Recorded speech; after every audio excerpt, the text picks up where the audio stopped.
बिस्मिल्लाहिर्रहमानिर्रहीम।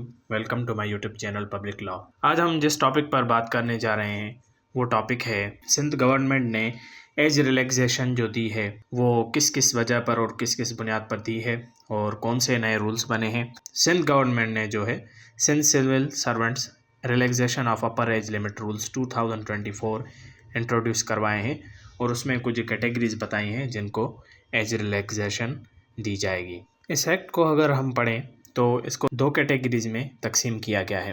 एक जो कैटेगरी है वो है एडमिनिस्ट्रेटिव डिपार्टमेंट और दूसरा जो है service general administration and coordination department. इसमें जो सबसे पहला है कि जो गवर्नमेंट सर्वेंट्स होंगे जिन्होंने 2 साल कंटिन्यूस सर्विस की है अपने डिपार्टमेंट में, तो उनको 5 साल तक एज की रिलैक्सेशन मिलेगी एडमिनिस्ट्रेटिव डिपार्टमेंट में। उसके बाद दूसरी कैटेगरी है जनरल कैंडिडेट्स की और जनरल कैंडिडेट्स को 2 इयर्स तक रिलैक्सेशन मिलेगी एडमिनिस्ट्रेटिव डिपार्टमेंट में और 5 साल तक मिलेगी relaxation service general administration and coordination department में। उसके बाद इसमें तीसरी कैटेगरी दी गई है विडो और son of a daughter of a deceased civil servant who died during service. अगर कोई सिविल सर्वेंट जो क्या है सर्विस के दौरान जो वफात पा गया है उसकी विडो और उसकी बेटी को या बेटा 5 इयर्स तक जो है एडमिनिस्ट्रेटिव डिपार्टमेंट में एज रिलैक्सेशन मिलेगी।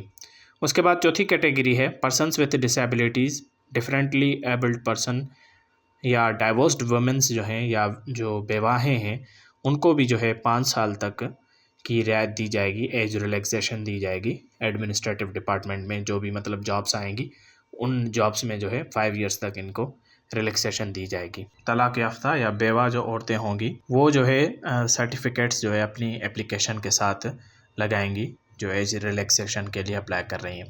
अगर कोई विडो है, बेवा है, तो वो अपने हस्बैंड का डेथ सर्टिफिकेट, और अगर कोई तलाक याफ्ता औरत है तो वो डाइवोर्स सर्टिफिकेट जो है अपनी एप्लीकेशन के साथ सबमिट करेगी। अब इस जो रूल्स में जो 5वां जो रूल है वो लाजमी है। उसमें ये कहा जा रहा है कि कॉलम नंबर 2 में जो जनरल कैंडिडेट्स को रिलैक्सेशन दी जाएगी उनको जो है रिलैक्सेशन इस बुनियाद पर दी जाएगी कि जब वो जस्टिफाई करेंगे, वो अपने रीज़न्स देंगे कि किस रीज़न्स की वजह से वो मतलब कोई जॉब सिक्योर नहीं कर पाए या जो है उनको रिलैक्सेशन दी जाए। उन रीज़न्स में मतलब मेडिकल रीज़न हो सकता है, डेथ ऑफ पेरेंट्स और स्पाउस हो सकता है, नेचुरल कैलेमिटी हो सकता है, या after appointments after prolong delays हो सकता है, या बैन ऑन अपॉइंटमेंट्स, या और कोई जो ऐसा कोई रीज़न है कमेटी के पास है। इनको रीज़न भेजना पड़ेगा जो भी एज रिलैक्सेशन सीख करेगा और कमेटी उस रीज़न्स को देखेगी और अगर वो समझेगी कि